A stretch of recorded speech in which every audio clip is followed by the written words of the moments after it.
And what about that trade-off? You just mentioned, obviously, the economic pain. What do you think the right balance is between the trade-off of protecting people's lives and the economic hit? I mean, do you see a situation where the global economy could be virtually at a standstill for a year or even more? Well, it won't go to zero, but it will shrink. Global GDP is going to take, probably the biggest hit ever.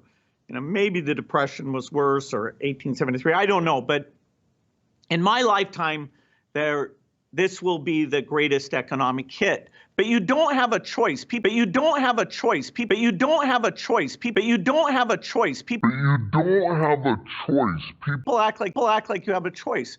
People act like you have a choice. You have a choice.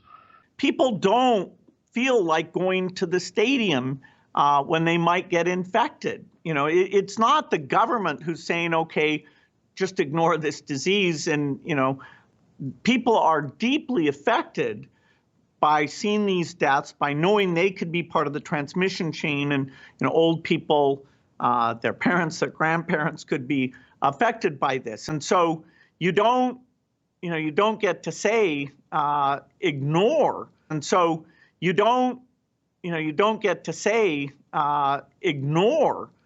You don't get to say ignore what's going on here.